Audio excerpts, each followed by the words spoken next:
called a quadruped shoulder tap.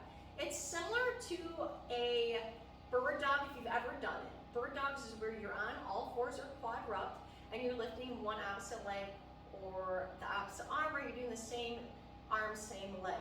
This one we're going to be hovering our shins off the ground, so we're elevating from the floor, and instead of just holding our hands and holding like a quadrupt hold, we're going to be tapping our shoulders to work our shoulder blades, our back, and our core at the same time. And this will also work your quads. So let's go ahead and get into it. It's a nice full body movement.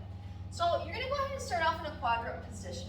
We don't want it where our lumbar spine is dipping down towards the floor. We don't want to have it where our back is rounding excessively. We want to meet it right in the middle. So if you do have a slight natural lumbar curve, that is appropriate. You're going to make sure you get your knees and hips nice and even, so you're not going to be shifting too far back into your heels, and you're not going to be so far forward that the weight is uneven on your hands. You're going to be nice and centered. The Goldilocks standard. You want to, in this position, we're going to anchor our toes in the ground, and all we're doing is we're lifting our shins slightly off the ground, about 1 to 2, 3 inches here. You're going to notice that as soon as you lift your body off the ground and try to keep your hips even, it is going to start challenging your core. Okay.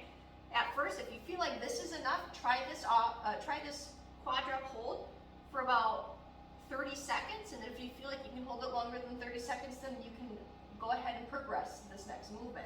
Let's go and drop the shins. Let's go ahead and do a forward one. There we go. So I'm going to go ahead and make sure my hands are underneath my shoulders and my hips are underneath my knees here. Okay? I'm going to raise my body up off the ground just like before. Quick breath in, big breath out, or to get my core braced. So I should be feeling my core really working right now. And what I'm going to do now is I'm going to do some hand lifts. And we're going to try to control it as best we can. We're not going to slap the hands to the ground. We're just going to hold. And what the idea is, if I'm trying to not let my hips shift, the less I have my hips shift, the more of my cores will work. We're just moving like so. And if you want to make it a little bit harder, then we'd start tapping the shoulders. And make sure you're breathing. And you can go do that quick.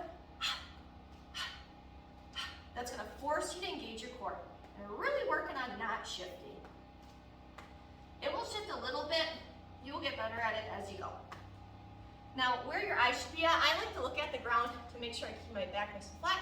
I'm not bringing my chin up too high because that's going to put an excessive curve in my lower lumbar back, or lower lumbar or lower back. So I'm going to have my eyes either at the floor or at a 45-degree angle, or like the corner of the room. Okay. Start off by just lifting your hands off the ground.